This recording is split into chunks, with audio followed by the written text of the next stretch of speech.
Good evening. Welcome to our first episode, our pilot episode, premiere episode of CIA Catholic Investigative Agency. And what we're going to be talking about tonight, I think, deserves a little bit of a preface. This topic, as a pilot for a show, saddens us deeply. We would much prefer to be doing a story that did not cover this particular topic, but this particular topic is timely. A lot of the facts here are disturbing. This is nasty business. And based on the emails we've received over the last few months, a lot of people want to know what's going on. And so we unfortunately have to do this as our first topic, but it needs to be done, so we're going to do it. Our topic is the various scandals going on at the United States Conference of Catholic Bishops, in particular the Office of the Catholic Campaign for Human Development. So we're going to go into a little bit of history before we start here. First of all, the United States Conference of Catholic Bishops was only so named in 2001. What was the case originally is that it was formed in 1966 as two different groups, the National Conference of Catholic Bishops, NCCB, and the United States Catholic Conference. Both of these were formed in 1966. The NCCB was particularly the bishop's arm, and it took care of all work particular to things like sacraments and that sort of thing. The USCCB, the United States Catholic Conference, was the lay-run organization that took care of things that lay people would be more appropriate for them to take care of, finances, that sort of thing. It was joined in 2001 and now operates with a staff of about roughly 300 or so people, almost all of them lay staff, and they operate on an annual budget of about $140 million a year. The $140 million a year comes from a variety of sources, but one of the sources it comes from is from assessments of individual dioceses all over the country. Based on a certain percentage, dioceses are required to pay a certain amount into the operating budget of this. Another bunch of money, about 50 to 60 million of those dollars come from government grants, federal government grants, which of course, some people say ties the church a little too closely to the state, because all of a sudden now you're starting to receive state money, federal money, and that means, of course, there are federal requirements attached with that. Nonetheless, this is the operating picture we have of the USCCB so far. Now, in some of the prime players involved in this, Cardinal Dearden from Detroit started the NCCB in 1966. Cardinal Dearden also, in 1976, initiated the Call to Action group here in Detroit. Call to Action is a group that, since its inception, has been radically against a variety of church teachings. This group was brought together here in Detroit in 1976. About 3,000 people came together, mostly lay Catholics, to sort of come up with their own version of church. And they came out of this 4 or 5 day conference with recommendations for women priesthood, on and on. The same liberal stuff that's been floating around. It sort of got its hard, concretized form here in Detroit in 1976. Cardinal Bernardine was first Archbishop of Chicago, but prior to that, he was brought to the Conference of Catholic Bishops by Cardinal Dearden. He was brought there to be General Secretary, which is essentially the guy who kind of runs the show in the name of the chairman, which was Cardinal Dearden. Bernardine was brought there, as we said, in 1968. He came up with a novel theory of theological treatment of poverty and social justice and all of this, and it was called the seamless garment theory, or seamless garment theology. It said, in essence, that all of these different issues are all kind of the same, and we need to treat them all as one. And this is where this whole notion began, that poverty is just as important as abortion. And as we've progressed and seen through different elections and things here, this has become a major problem for Catholics when it comes to voting. Because some Catholics will say, wait a minute, war, that's a horrible thing. And of course war is a horrible thing. And somehow will relegate the direct life issues like embryonic stem cell research, abortion, these kinds of things just kind of get all lumped in together. So if you are sort of a more left-leaning person, you can say, well, wait a minute, seamless garment, it's all kind of the same thing. No, it's not. War is not an intrinsic evil, never has been considered by the Catholic Church. Abortion is an intrinsic evil. There is an absolute distinct difference between them in theology. Are they both bad? Yes. Is one always bad in every circumstance, no matter what the case is? Yes. Is one sometimes permissible under certain conditions and things? Yes. Abortion, the life issues, killing an innocent person, always takes precedence over some other right that someone may have. The seamless garment theory put all of this together, lumped it all together, and made it seem like everything is kind of the same thing. That was the brainchild of Cardinal Bernardin. Now, in 1985, then Cardinal Ratzinger was becoming concerned in his office as head of the Congregation for the Doctrine of the Faith, CDF. He was becoming concerned about a lot of the things that these different Episcopal conferences all over the world were coming out with, different documents and things like that. People were using these documents as excuses and their cover to go into parishes and start changing things around and saying, well, the Conference of Catholic Bishops says, and here's their document right here, it says this. So, in his book, the Ratzinger Report in 1985, the Cardinal wrote this on page 60. The documents of the Episcopal conferences have no weight of their own, save that of the consent to them by individual bishops. So, if any conference, in this particular case, we're talking about the American conference, but there's Germany and Australia and Italy, all countries have these. If a conference produced a document on whatever, that document does not become official church teaching. Never has, never will. If an individual bishop wishes to take that document and promulgate it in his diocese for whatever the cause or whatever the action is, he is free to do so because he is the bishop. It is not binding on all Catholics. It has no official weight in the church. Cardinal Ratzinger, in his position as head of the Congregation for the Doctrine of Faith, says that in his book, the Ratzinger Report. Now, we want to move on to some of the way the United States Conference of Catholic Bishops is structured. There are about 60 or so different departments and programs in this great big huge bureaucracy called the United States Conference of Catholic Bishops. About 60 of them. They run all sorts of various things from charitable operations to financial to investments to religious education to everything. It's a big huge monolith, and it's a bureaucracy, and fittingly it's headquartered in Washington, D.C., so that it could become involved in various lobbying efforts. Now, one of the departments there, and again, remember it operates on a $140 million budget a year. One of the departments there, of which there are many, is Justice, Peace, and Human Development. That is a big department there. That department has an office underneath it, that's underneath it, called the Catholic Campaign for Human Development, CCHD. It was originally called the Campaign for Human Development, CHD. They tacked the word Catholic onto the front of it after it kept getting attacked for being involved in all of these different kind of political, sort of appearing to be non-Catholic things.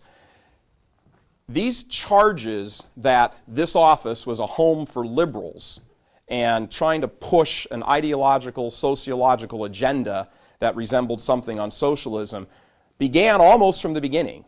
They started near the beginning, and they quickly became the subject of articles in magazines like Crisis Magazine, the Catholic World Report, the newspaper, The Wanderer, started looking into these charges and saying, wait a second, why is this money going to that group? That's not what this thing's supposed to do. What's going on here? So these charges kept happening and kept getting printed about. Back in the day, back in the late 80s to early 90s, when these articles kept coming out, if you didn't subscribe to one of these magazines, you had no idea about any of this stuff. Most Catholics, much to the chagrin, I'm sure, of these publications, did not subscribe to these publications, and you sure as heck weren't going to be hearing this from the pulpit. There was no way for regular Catholics sitting in the pews to find this information out unless you subscribed to this. Now, there were enough people who subscribed to these things and would spread the news that some people knew about this. A very kind of isolated group of people knew that.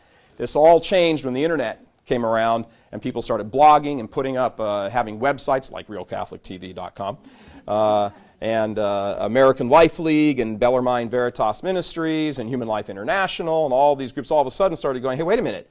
All of a sudden now, tons of people started finding out about these things. But that's jumping ahead of myself.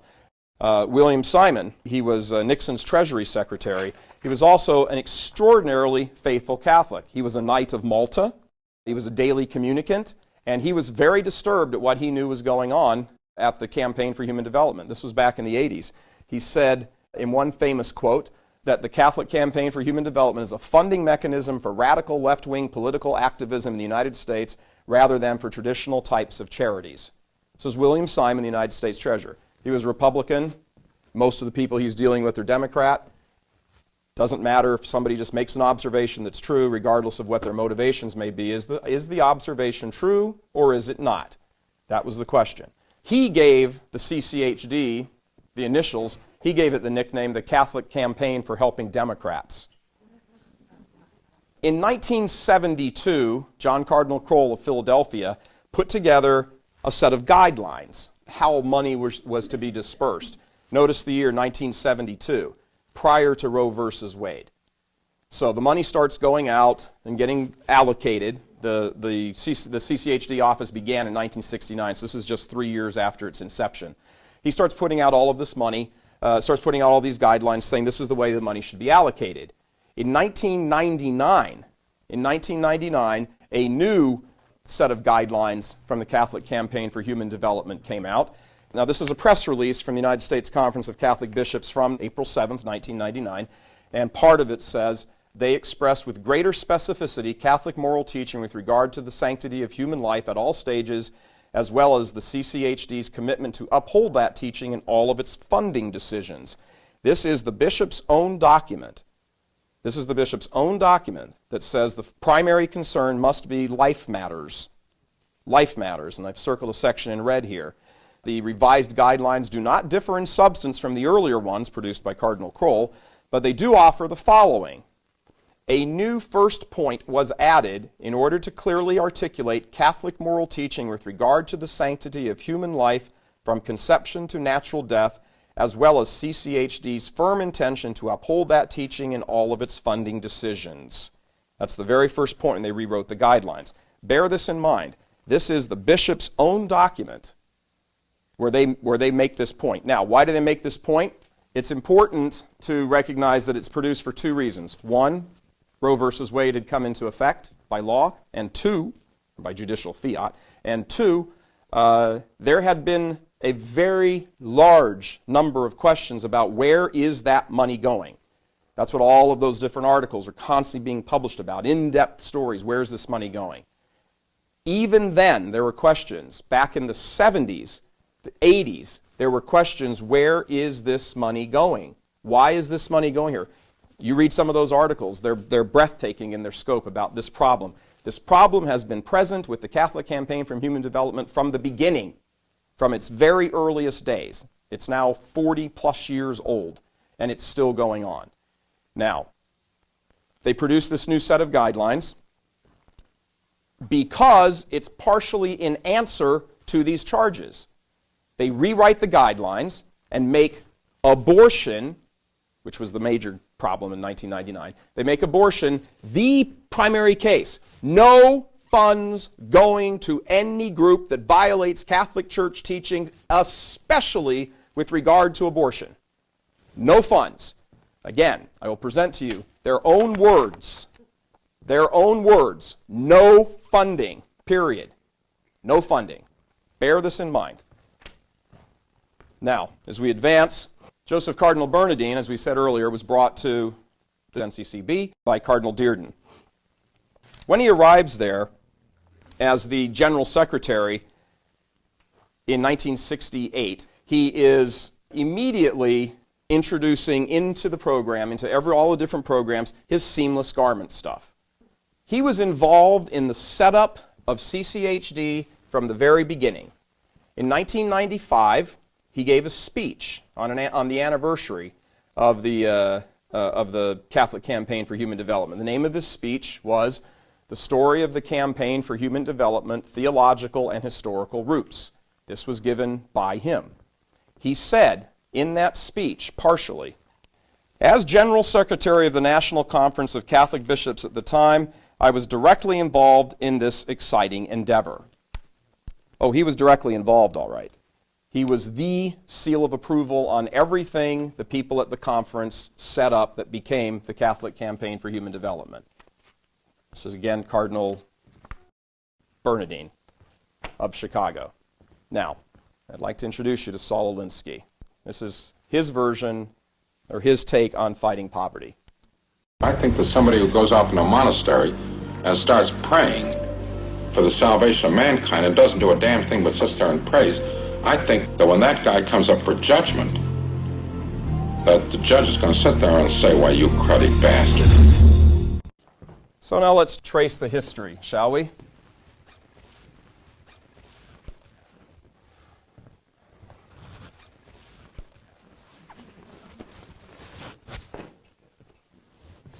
Saul Alinsky, who we just saw our clip of him, was active with a group in Chicago, a juvenile delinquency group in Chicago back in the 30s. During that time, he came into contact with two Chicago area brothers, the Megan brothers, Joseph and Peter. Joseph Megan introduced him to many different Catholic priests in and around parishes in Chicago, some of Chicago's poorer neighborhoods. It's interesting because Saul Alinsky was a Jewish atheist, and he fell in very quickly with these fellows. Peter Megan, who was the brother of Joseph, was, as history would show us, was the conduit to the auxiliary bishop of Chicago, Bernard Shiel. Bishop Shiel and Peter, his secretary, Father Peter Megan, introduced Saul Alinsky to the inner workings of the Catholic Church in Chicago. The parishes, the different organizations, all of the different stuff that was prime during the beginning of World War II era in the church. Now, Saul Alinsky, had organized his first community organization coalition. It was called the Back of the Yards Council, and it was in reference to the backyards of the neighborhoods, these poorer neighborhoods, Polish, Italian, Lithuanian neighborhoods, where a lot of the meatpacking stuff was going on in Chicago. And he organized different groups there. What he needed, in particular, was backing from the church. So, this is what he says with regard to needing the church. To effect constructive changes in the life of the back of the yards neighborhood, this is his goal, these elemental social institutions are first, the Catholic Church, and secondly, organized labor. Saul Alinsky is the man who married church with the labor movement back in the 30s. And that's why you may say, gee, how come so many Catholic Union people they're like Democrats? We see all of this today in voting issues, don't we? This is where all of this comes from. This comes from an atheist Jewish guy who had a change society view and wanted to use the church to do it. And as a matter of fact, was very successful in using the church to do it. So, he schedules this. He asks Bishop Shiel if Bishop Shiel, will appear on stage with John Lewis. John L. Lewis. Some of you here from Detroit may recognize that name. He was the top dog at the Congress of Industrial Organization, CIO. He eventually marries the American Federation of Labor Together and is the guy at the AFL-CIO. When Alinsky gets the bishop and John Lewis to appear on stage together at one of the rallies, that's it. He has the seal of approval of the Catholic Church on everything he's doing in Chicago. It's a brilliant move. Absolute brilliant move. So you kind of have to understand more, who is Saul Alinsky? What's his goal? Well, one of the things during his time in Chicago, he came across a young seminarian who was at Mundelein Seminary, whose name was Jack Egan. Jack Egan goes through seminary and becomes enraptured with Saul Alinsky. Saul Alinsky becomes a mentor to this young priest. This young priest, in turn, earns the nickname from the Chicago media of Saul Alinsky's priest intern. Whatever Alinsky is into, Egan is right there organizing this, pulling this together, getting everything to happen so that Alinsky's road may be clear throughout the church to do what he needs to do. Now, what does he want to do? In 1947, Saul Alinsky writes a book called Reveille for Radicals. which was republished in 1969, second edition. In this book, he lays out different things. He says organizing is a euphemism for revolution. His words. Saul Alinsky wanted to use the church to advance his socialist agenda. He says it in this book. Create a team of revolutionaries. Create professional radicals. Send them out into communities and make these communities turn and take the power away from the people who have it and give it to us who don't have it. That's his goal. That's his goal. By the time he writes this in 1947, he's already well invested into the Chicago Archdiocese with connections from the bishop's office, from Monsignor Jack Egan, from Joseph and Peter Magan. He writes another book in 1971 called Rules for Radicals. Now, he dies in 1972, but he writes this book in 1971. If you open up the dedication to this book and read it, it's dedicated, it says it right there. It says it right there in the dedication. It's dedicated to Lucifer. He says it. It's dedicated to Lucifer, the first rebel who through his actions inherited his own kingdom. His words. His words. So, this is the kind of guy that Saul Alinsky is. This man is no friend of the church. He's no friend of the church. He sees the church as a vehicle that if he can marry different forces together, as he already said in his quote there, the church and labor, if he can marry these forces together and get into the neighborhoods and start pushing a political agenda, he can get what he wants. And he does. To a very large degree, he starts to get what he wants. Monsignor Jack Egan teams up with him, starts doing all of this stuff, promoting him. Saul Alinsky gets so well known in the Diocese of Chicago, Archdiocese of Chicago, that his notoriety keeps going, that if Saul Alinsky shows up at something, particularly a church event, it's a big deal. It's bigger than the bishop showing up. Saul Alinsky is the guy. And he stays this way for the 40s, into the 50s, into the 60s, developing a network throughout the country through these priests, these different priests and their priest connections and so on and so forth. He develops a network throughout the country. In 1968, the new cardinal of Chicago, Cardinal Cody, sees what Monsignor Jack Egan is doing with his office inside the chancery. His office, I believe, is called Urban Development. I might have the title wrong, but whatever. It was a community organizing group. Cody doesn't like this at all. Cody says, no. Monsignor Jack, close down your office. We're done with that. That's not what the church is about. That's not what the priesthood is about. Forget it. The Chicago media described it as him getting called on the carpet. So the office goes away. Of course, he's deflated. Saul Alinsky is 61 years old at this time, and he's thinking, what am I going to do? Well, have no fear. All of a sudden, he gets a phone call from Father Ted Hesburgh at Notre Dame, who says, hey, Jack, why don't you come on down to South Bend? It's only an hour away. We'll set you up here. You can have a sabbatical. Now, I don't know how you count a sabbatical, but for the most part, I've understood a sabbatical to be 1 semester, maybe 2. Jack Egan camps out at Notre Dame for the next 14 years. For the next 14 years, he stays at Notre Dame under the protection of Father Hesburgh. Father Hesburgh allows him to start putting together a priest's network throughout the country, bringing them there for conferences, and all of a sudden, now you're in the national bloodstream because you're at Notre Dame, the iconic sort of Catholic thing, under the leadership of Father Ted Hesburgh, who is nobody's conservative. So he develops this network. All of a sudden, in the late 60s, the race riots are going on in different urban areas around the country. A document is published called the Black Manifesto, and in this document there is a call for reparation to African Americans, anybody who's a descendant of slaves, for all of the horrible stuff going on, that all of these riots and everything are going on as a result of all this prejudice and the historical stuff and all of that. And they ask for reparation from a number of groups, including the churches. So the Protestant churches kick in about $1.5 million into this kind of reparation fund that gets developed. The Catholic response is, we're not really exactly quite sure what to do here, so why don't we start looking to do this? Who has a lot of experience in these sorts of things? Jack Egan and his little network of priests, half of which left the priesthood, by the way, before they died.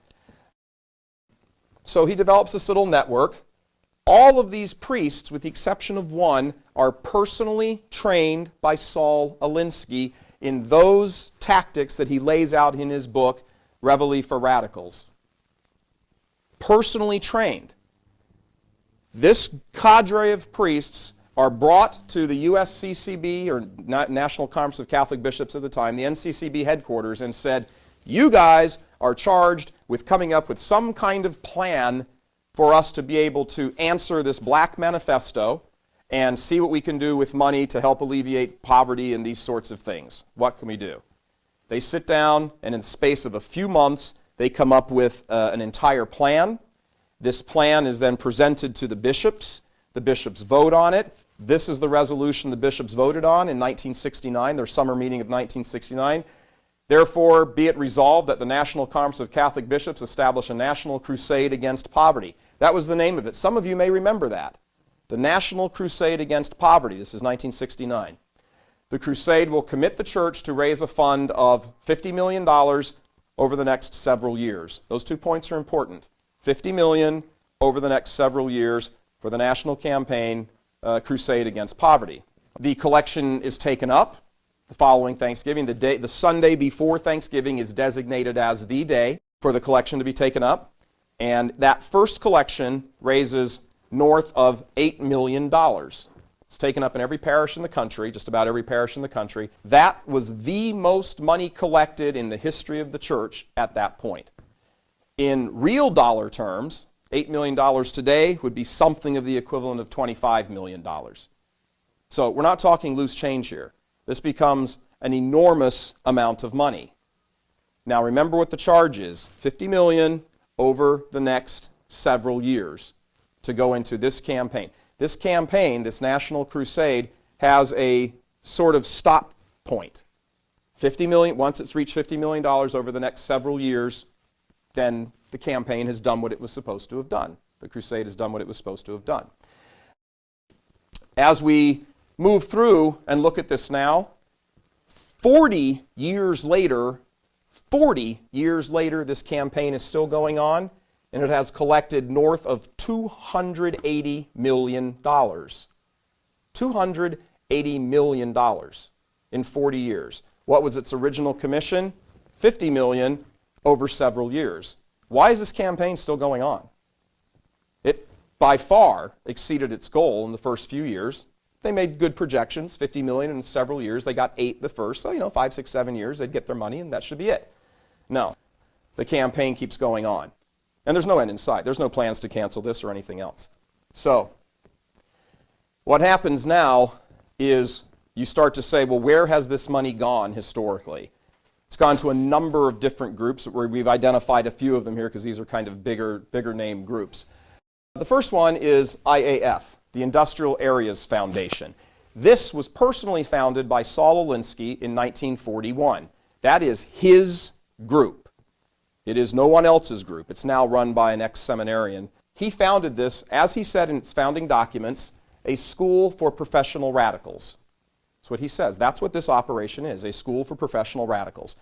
Every year, 16% of every dime that's collected goes to that operation from the CCHD under the title of Fighting Poverty. 16% goes to that one organization. What's another one that gets it? Midwest Academy, started by a woman whose name was Heather Booth in 1973. Heather Booth graduated from this academy. She's the one who started this. She was one of the professional radicals. She went out and started Midwest Academy along with a couple other groups. Every one of these is a community organizing group, every last one of them. Where, what's the point? Is the point to, as William Simon said, take care of poverty in the traditional manner, or is it to sort of grab power from people and rearrange the social structure? It's the latter. Alinsky makes this very clear in all of his writings. Nobody questions what Alinsky was about. Her husband, Paul Booth, was a leader of the Students for Democratic Society and now is an advisor to the president of the Ask Me Union. Notice the connections here as we develop the story. It's union, democratic money, radical associations, etc. PICO is an organization, People Improving Communities Through Organizing. They don't even hide these things in their names. You could at least use P and make the word poverty. This was founded by a Jesuit priest in 1972, Father Baumann, another disciple of Saul Alinsky. Another group that gets money is DART, Direct Action Research Through Training. This was founded in 1982. Again, another spin-off from IAF. All of these groups are run by Saul Alinsky disciples. Another one, Gamaliel, was founded by another Jesuit priest in 1968, Gregory Galuzzo. Now, those are not by any means all of the groups that get money. Those are 5 very kind of notable groups. During his campaign speeches in 2007 and 2008, you will recall that the word community organizing or community organizer sort of first burst upon the mass Americans. He was like, community organizer? What's a community organizer do? Jay Leno had some great jokes about what's a community organizer do. This whole concept has kind of flown under the radar for decades until all of a sudden a man emerges who says, hey, vote me in for president, I was a community organizer. All right, well, when you look back at what happened, the history of how this stuff developed, here's a man who grew up as a community organizer in a system designed to say, we are going to take power from you and we're going to give it to us. That's the whole point of community organizing. And somehow the people who are getting power will then no longer be hungry. Not quite sure where the poverty aspect comes in here, and we'll talk about poverty before the show is over. So, when you look back at all of the associations, and then you look back and say that this whole movement really kind of went into phase 2 and got its start, its kind of jump start, when Egan goes to Notre Dame under the protection of Father Hesburgh, all of a sudden, Obama at Notre Dame last year at the graduation all of a sudden appears to be something much more than just the President of the United States giving a commencement address to students going, rah, rah, go out and save the world and stuff. That was a victory lap for the entire Saul Alinsky school of community organizing. They wanted to have that. People at Notre Dame have told me personally that the priests in charge at Notre Dame and many of the people on the board of fellows, the 16 people who run Notre Dame, even above the board of trustees, wanted Obama there before Father Hesburgh died to show him that his dream and everything he had done had come to fruition. This was a payback and it was a victory lap for this entire thing. Who was the bishop that protected all of this on an official level? Cardinal Bernardine. If you paid attention, now I sat there watching that. I went to Notre Dame, as many of you know. I sat there watching that saying, why would he, Obama, be talking about Bernardine? That was, I'm like, what? I mean, okay, so he's in Chicago. So what? Listen to what he says about that. I found myself drawn not just to the work with the church, I was drawn to be in the church. It was through this service that I was brought to Christ. And at the time, Cardinal Joseph Bernardine was the Archbishop of Chicago. And for those of you too young to have known him or known of him, he was a kind and good and wise man, a saintly man. I can still remember him speaking at one of the first organizing meetings I attended on the South Side. He stood as both a lighthouse and a crossroads, unafraid to speak his mind on moral issues ranging from poverty and AIDS and abortion to the death penalty and nuclear war. He conflates these issues, Cardinal Bernardine conflates these issues as though they're all the same, poverty, AIDS, and abortion, as though they all have the same moral footing. They do not have the same moral footing in the church. Why is the President of the United States standing there praising this man? Because it isn't about those issues. It's about this community organizing business that's going on that got him elected. He went back and took a victory lap and tipped his hat to the dead cardinal whose protection for all of this stuff and all of this different political operation going on the ground is what got him elected. Now, we're going to talk specifically about how offensive this is as soon as we come back. We'll be right back right after this.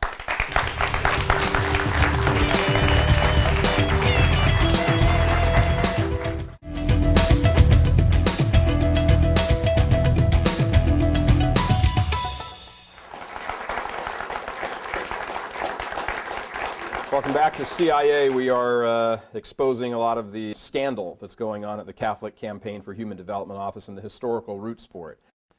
In January and February of 2010, a couple months ago, the Reformed CCHD Now Coalition started doing a lot of digging into what is currently the case going on at the CCHD. A few reports began to surface that some groups that were getting funded were pro-abortion and pro-same-sex marriage, marriage in quotes. I will reference you once again back to the bishop's own document from 1999. We are to clearly articulate Catholic moral teaching with regard to the sanctity of human life from conception to natural death, as well as the CCHD's firm intention to uphold that teaching in all of its funding decisions. They wrote this, we're going to hold them to it. This is their own directive. Now, there is a group called the Center for Community Change. Center for Community Change is an umbrella organization of about 300 groups. It is a community organizing group, the CCC, Center for Community Change. Underneath it are about 300 different groups that receive money from all sorts of places. Many of those groups, 31 of them, receive funds from the CCHD. Money you throw into the collection plate channels its way through grants, through a grant-making application to this organization and groups underneath it. Some of these groups underneath it are, here's 15 of them that so far we've discovered. The Little Village Environmental Justice Organization. I'm going to give you some lessons in code words here. If you ever see the term environmental justice, there's no such thing. That's code language for population control, global warming, climate change, and all of the stuff that goes along with that. You see the term environmental justice? Don't be fooled by the word justice. There are people who are taking these words and misusing them on purpose to dress them up in theological sounding terms that simply aren't, they have no basis in theology. The Rebecca Project for Human Rights. If you see the term human rights, it almost always means homosexual rights. The Rebecca Project is a pro-abortion, pro-gay marriage group. The Women's Community Revitalization Project, pro-abortion. The Community Organizing and Family Issues, pro-gay. The Massachusetts Community Labor United, Intercommunity Justice and Peace Center, LA Community Action Network, LCAN. That group, coalition, asked the Bishops' Conference to defund that group, and they said, no, that group is pro-abortion and pro-same-sex marriage. They put out a voter's guide in recent elections in California saying support these all of these things they were supporting were against Catholic Church teaching. It's right on their website. This is nobody having to go do this hunting and slip people money and talk to Deep Throat out in the parking garage. It's right on their website. It's on the website. Welcome to 2010. Nothing's hidden anymore. Young Workers United, Preble Street, Voces de la Frontera, hope I didn't mess that up, Chicago Workers Collaborative, Southwest Organizing Project. All of these groups have some connection. They fund groups, they fund money, they shuffle money, they're allied with other groups that are all opposed to Catholic Church teaching. Every one of these groups. The San Francisco Organizing Project. That was asked, again, please defund that group.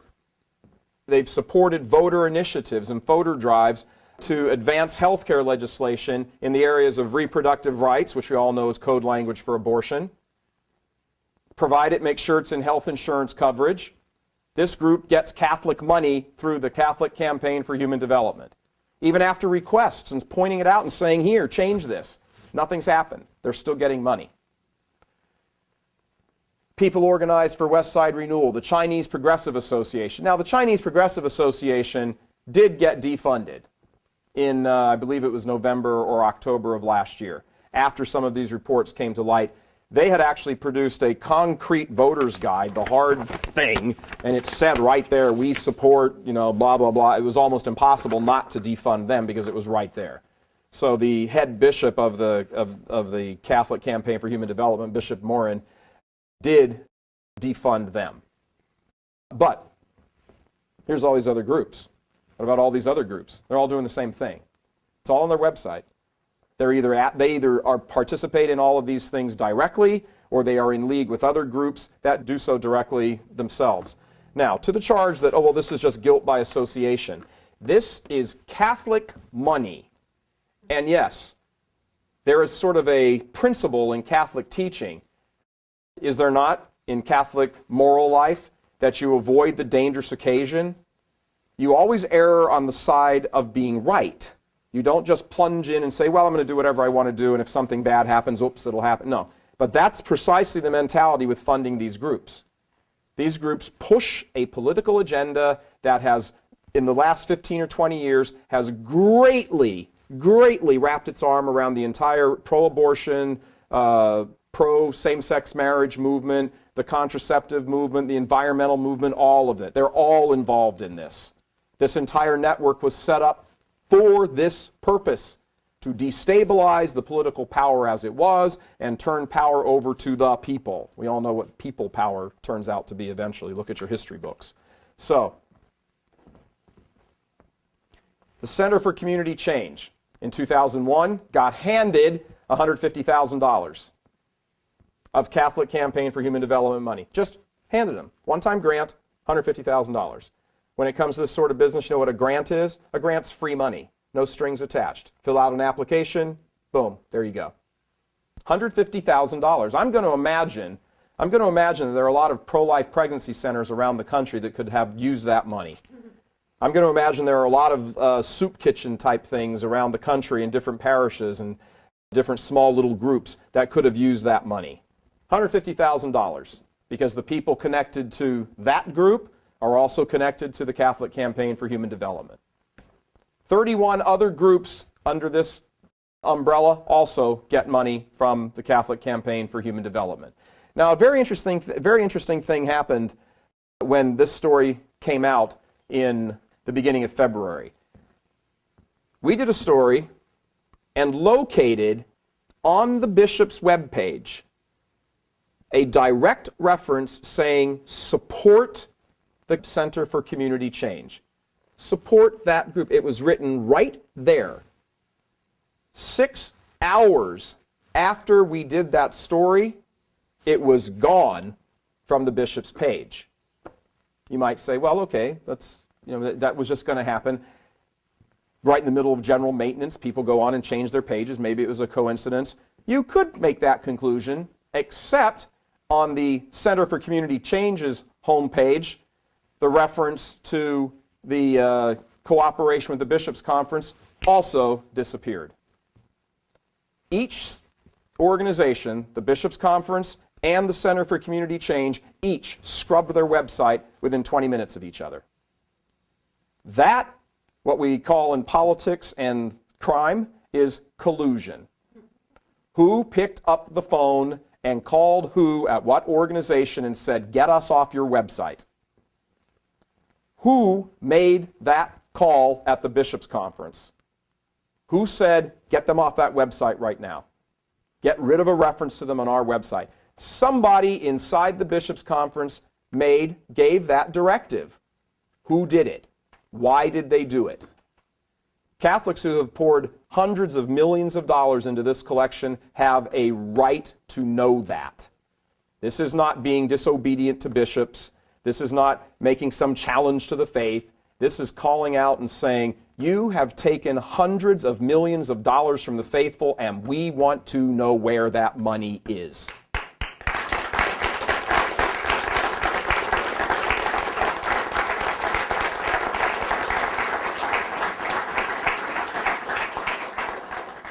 The next group, the Leadership Conference for Civil Rights. Now, you'll notice as you start to go through, and I hope many of you who are watching this show at home or any of you here will now pick up the ball and start investigating these things on your own. And go to your bishop. Go to anybody, tell everybody you know, hey, I went looking. Guess what I found? You know what? We're not brilliant here. We sat down, we took some time, we got on the computer, all of this stuff is available. All of it's available online. Sit and start doing research. Another group you could research, and you'll notice as you research that a lot of these groups constantly are sort of changing their names around. They change their website pages, they change their names. This LCCR, the Leadership Conference, is what it's called now. That's the third title it's had in as many years. It was first the Leadership Conference for Civil Rights. Then they stuck in the phrase "and human." So it became the LCCHR. And they got rid of that a month ago, and now it's the Leadership Conference. But it's civilrights.org. That's their website. Go on there, just for fun, go onto their website. Go on to the Center for Community Change. Peruse around those websites. Now, you have to dig deep. You're not going to turn it on. They're going to say, "Hi, we support abortion." But look at who they're allied with. Click into some of those programs. When you go into the Center for Community Change, you go into their program, and all of a sudden, you'll see something that has this kind of boring, innocuous title like Generation or Vision Lab. Or you're like, "Well, what's that? That sounds kind of boring," and you skip right over it. Until you find out that it recruits college students who are either homosexual themselves or are in league or in favor of that kind of lifestyle, and they gather them together and they put them through training classes to send them back out into colleges to promote it. But you wouldn't know that from the title. It doesn't say like "homosexuals or us." It's not the name of the program. But it does. That's the whole point of these things. So they all have these innocuous titles. Center for Community Change. You wouldn't have the slightest idea what that meant if you didn't have some sort of background knowledge. The Leadership Conference for Civil Rights.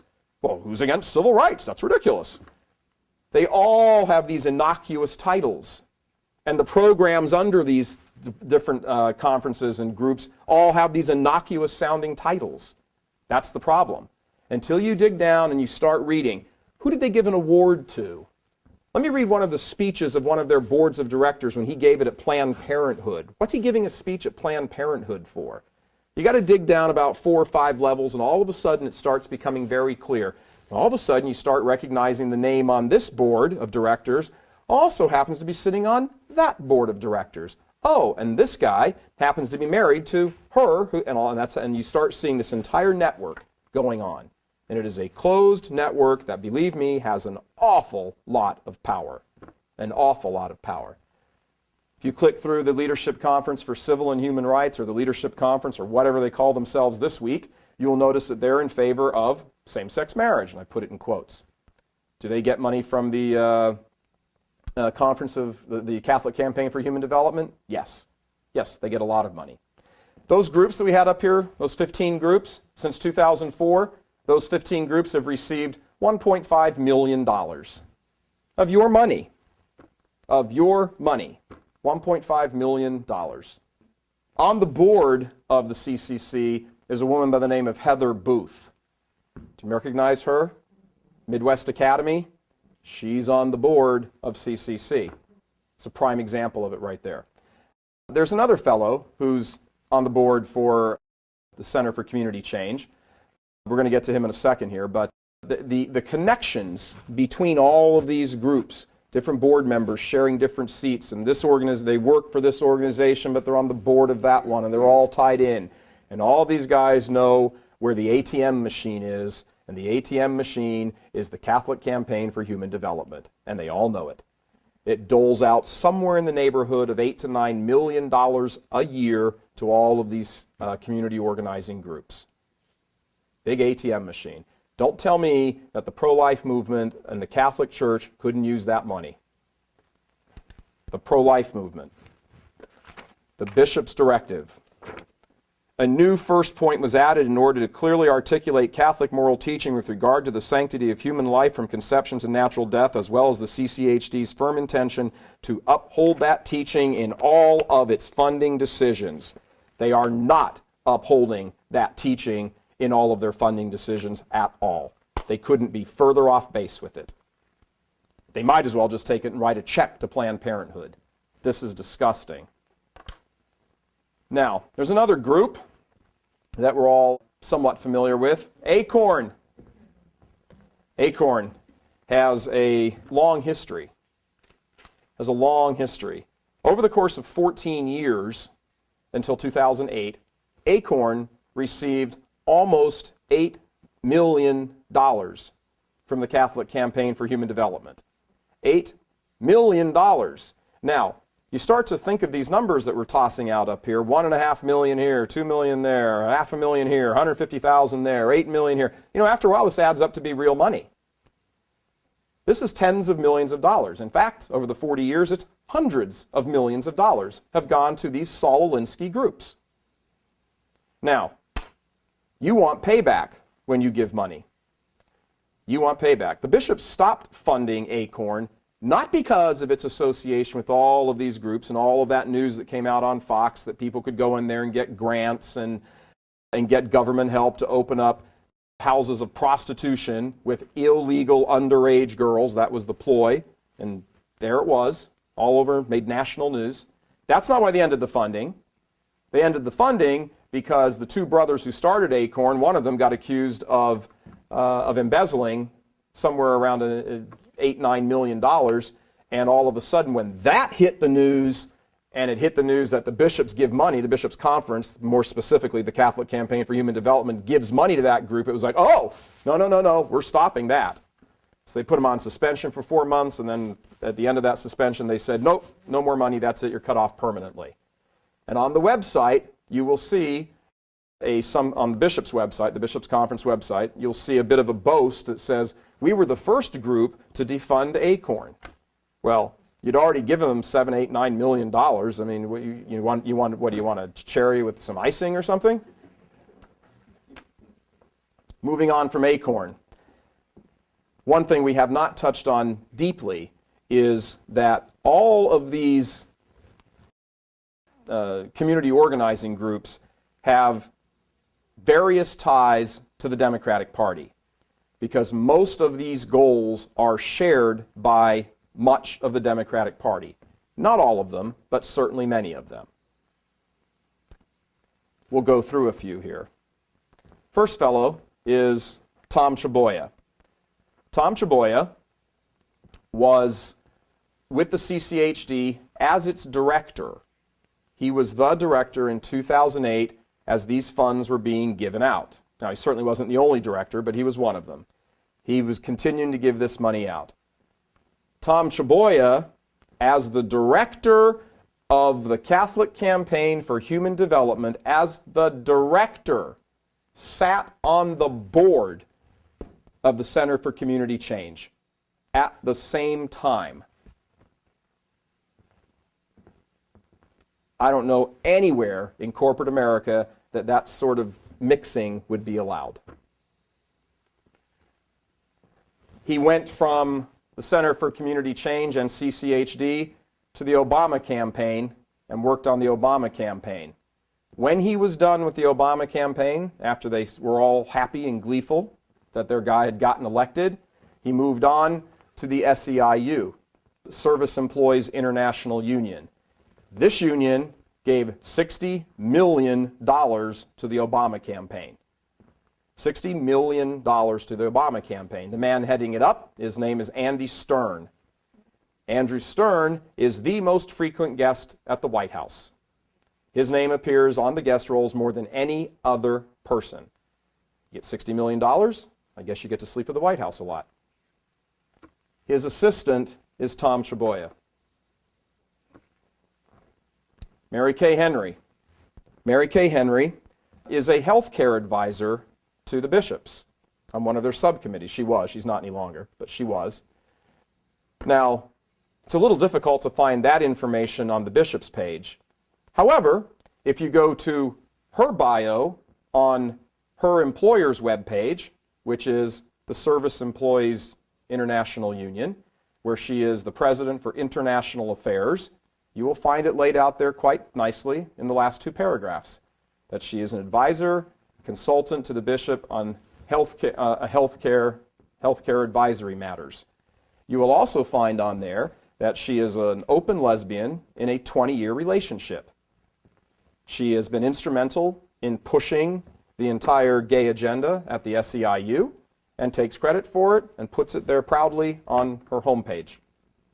This is a woman who the Bishops' Conference feels as though they need to turn to for advice on matters of health care. Next, a consultant in matters of health care, John Sweeney. John Sweeney just retired in September as president of the AFL-CIO. The AFL-CIO has been backing the healthcare initiatives, and all of a sudden when things got dodgy, if you remember this a couple of months ago, all of a sudden there was an exception that union workers weren't going to have to be covered by the same rules as everybody else. The Bishops' Conference backed the healthcare plan. Some people have taken some of the documents from church teaching and said that, and the first person to say this was Cardinal Bernardine, that it is church teaching that healthcare is a right.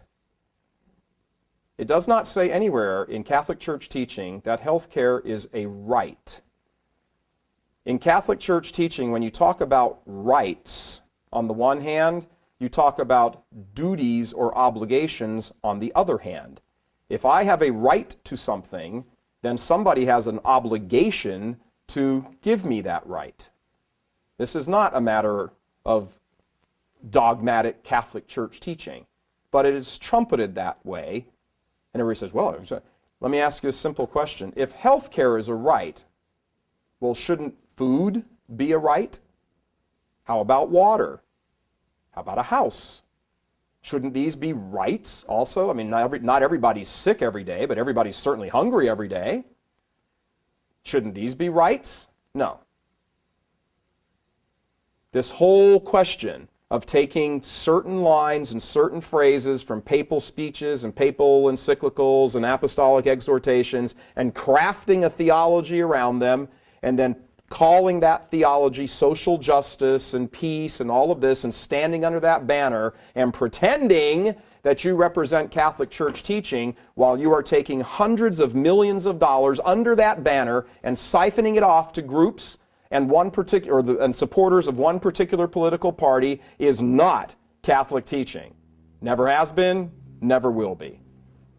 Another fellow is John Carr. John Carr was the executive director of the Catholic Campaign for Human Development prior to Tom Chaboya. John Carr came out of the Carter White House and moved right into this job. Now, we're going to talk about Ralph McLeod. Ralph McLeod is currently the head of the CCHD. He's the executive director of the CCHD. He has something of a speckled past when it comes to politics. When Obama was elected, the head of the Catholic Campaign for Human Development went to the Center for Community Change and gave a speech. And in that speech, he celebrated the election of Obama and said that this is the beginning of a new Jerusalem from the Catholic Campaign for Human Development. During all of this time, all of these tie-ins to the Democrats, to the Democratic Party and many of their allies, all of this money has been going to these different outfits, community organizing outfits. That's the reason the money goes to them, because they are community organizing outfits. As all of this information started to break, a few bishops around the country said, I don't like this. I don't like this at all. Those bishops, first one, Bishop Edward Slattery from Tulsa, Oklahoma, withheld the collection last year. John Bars from Allentown, Pennsylvania, Bishop Robert Merlino from Madison, Wisconsin, Bishop Robert Baker from Birmingham, Alabama, Bishop Fabian Bruskowitz from Lincoln, Nebraska, Bishop Victor Gallione from St. Augustine, Florida, and lastly, Bishop David Ricken from Green Bay, Wisconsin. Now, Bishop David Ricken I'd like to talk about for a second in Green Bay. The collection is generally taken up that Sunday before Thanksgiving. There are a few dioceses around the country that withhold taking up the collection until the third or fourth Sunday in Lent. Green Bay is one such diocese. When Green Bay was scheduled to take up the collection, and earlier this week, the end of last week, Bishop Ricken issued a statement saying, so many of these things have come up that are so troublesome that I have decided to suspend the collection, the CCHD collection in the diocese this year. Now this gives us an opportunity to explain some things also. When the money gets collected, whatever it is for a diocese, let's just make up a number and say it's $1 million. If a diocese collects $1 million in the CCHD collection, that diocese keeps 25% of that money and sends 75% of it on to the Catholic Campaign for Human Development that then fulfills these grants to all of these organizations. The money kept locally, the 25%, is spent on different projects that the bishop or his staff or whoever have identified locally that they want to do. That's the way the system works. So because, I just want to make something clear, because CCHD collection money is being spent on something local does not mean that that local operation that the bishop and his staff and his people have identified is a bad operation. That's not what that means. When the bishop, local bishop, is doling out the money through his staff, that's an entirely different set of circumstances than the national office doling it out to these other large groups. So I wish to make that clear. So Bishop Ricken, the diocese took up the collection, or will take up the collection, but the money that gets collected, I believe he said he's directing a lot of it onto Haiti and then using some of it locally, but it will not go to these groups. So.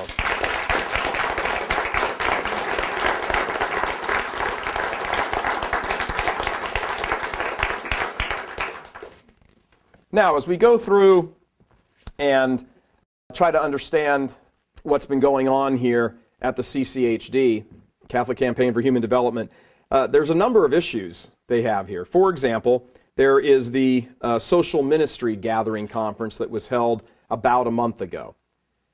This Social Ministry Gathering Conference was a gathering of about 400 Catholics from all over the country. This was the weekend that Washington, D.C. got whited out by that blizzard, by the way.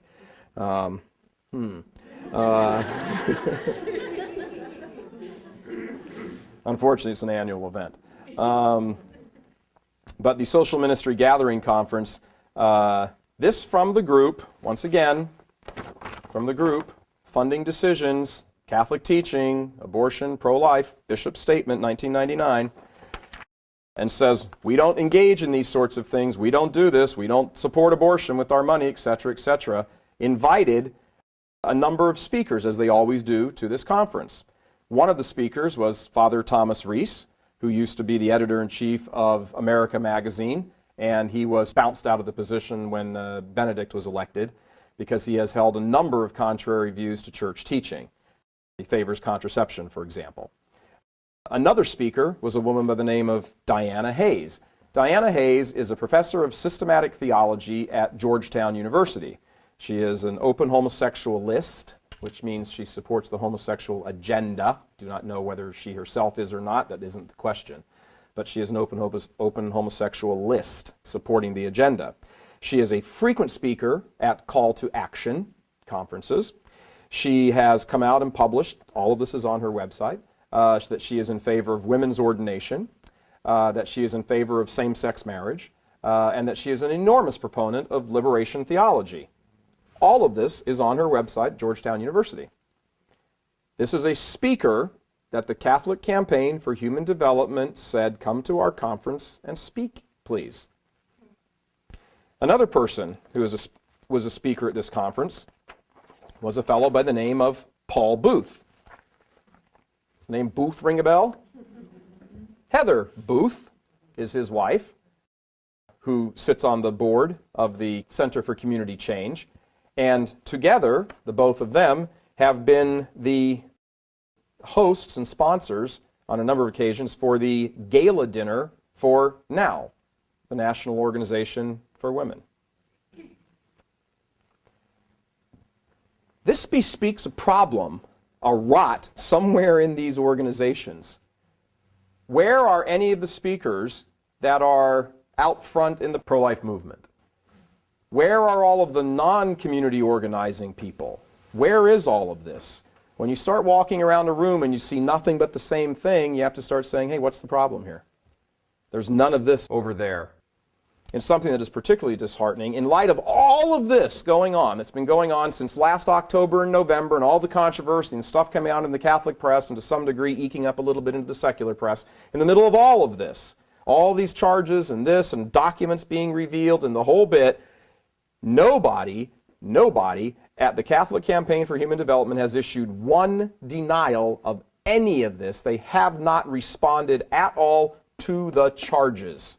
Not one response. This is now going on 4 or 5 months. Not a single peep with regard to the actual charges.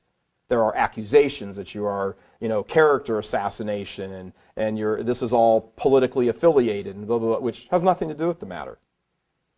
Where is the money going? What is the process? Why are these groups getting the money? That's the question. Answer the question.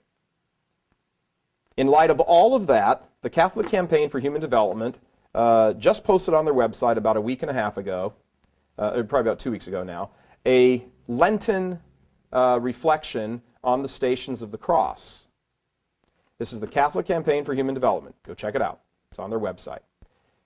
They take each of the Stations of the Cross and they give a little reflection on it. For example, Station 1, Jesus is condemned to death. And they tie this in to the social justice thing. And they say, many people are condemned in life because of their bad stature and things going wrong in their lives and poverty and etc. And that's true to a degree. I'm not sure about tying it necessarily to the Stations of the Cross.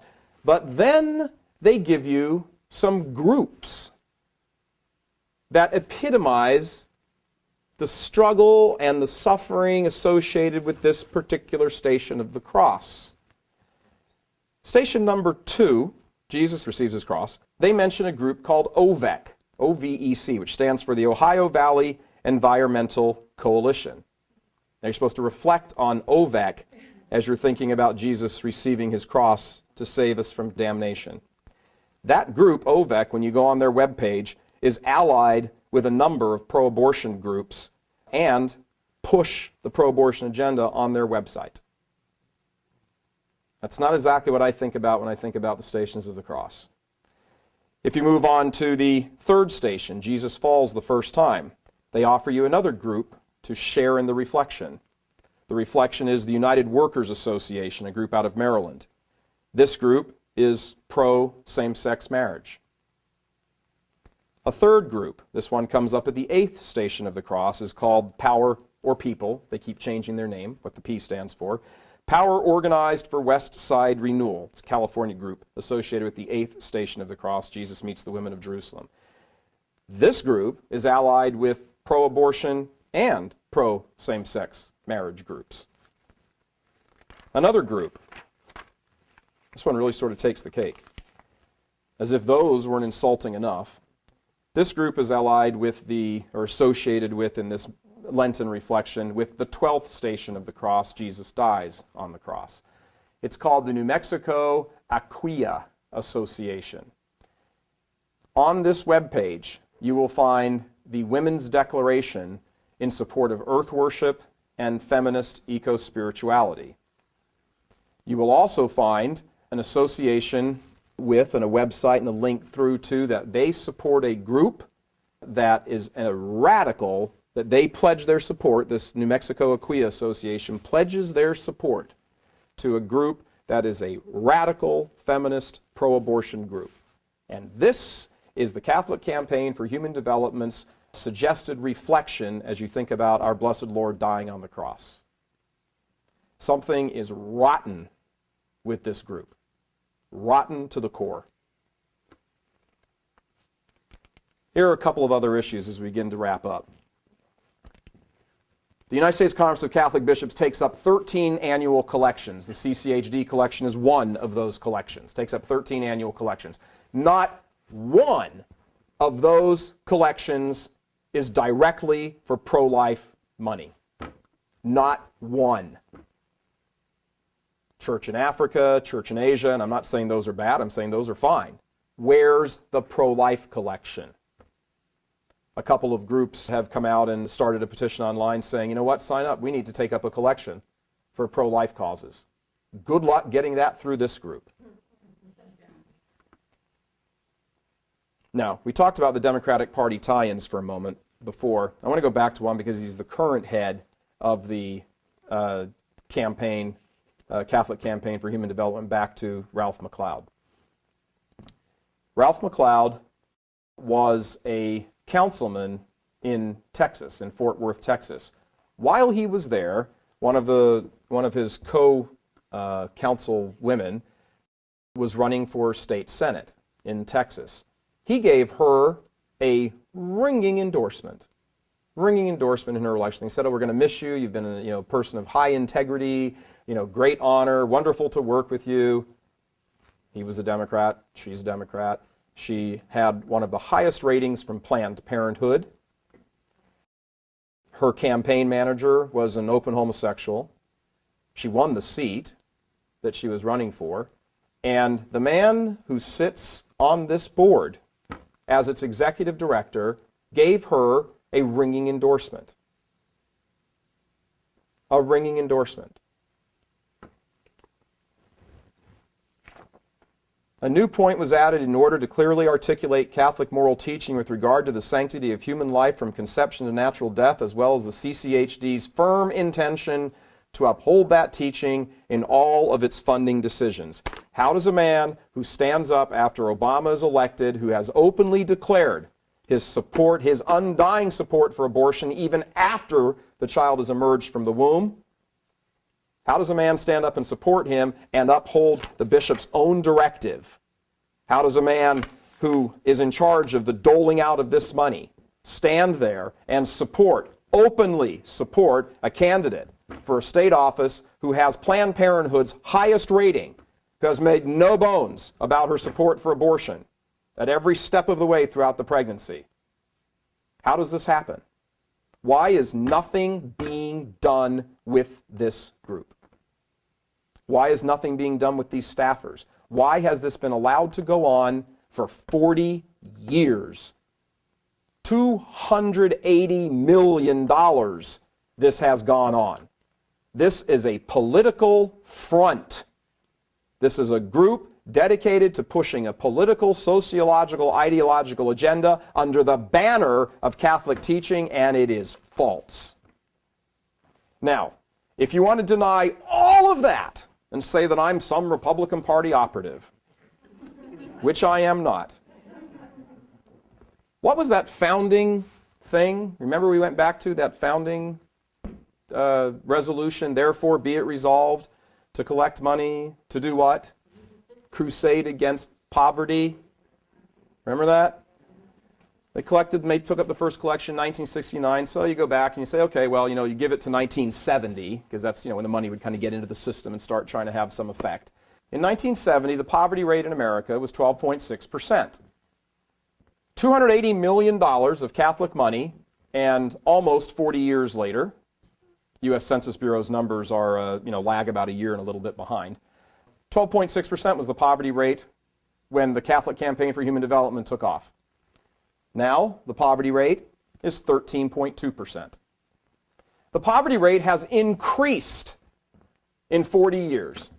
So if you don't want to believe any of this, if every single factual piece of information here, and there's a lot more than this, if all of this is wrong, if this is all political operations, if this is all just something to strike back at Obama because there's all these sneaky Republicans invading the Catholic Church and all of this crazy stuff you want to believe, forget all of that and say you have spent $280 million of Catholic money and your programs have failed, according to the United States government.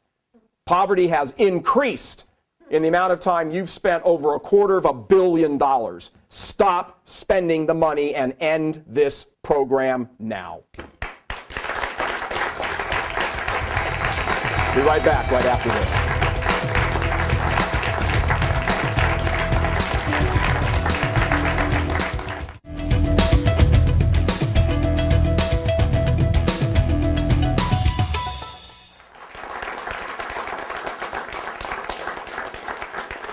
Thank you very much to our studio audience here for our premiere taping of the CIA Catholic Investigative Agency. And I'd like to tell everybody at home also thank you. We intend on doing a number of programs like this over the course of the coming months, not just on this topic, but on anything that causes damage to the faith. Like I said at the beginning of the show, we're very saddened by the fact that this is the topic we have to do as our premiere show. But we hope you're able to take this message, learn something from it, take the message out, email this program to as many people as you possibly can. Tell them it takes about an hour, sit and watch it, but you need to know this information. You just need to see what's going on with the faith. This is insidious, it's evil, and it needs to stop. So, from the whole staff at CIA, God bless you, thank you, and we'll see you next time.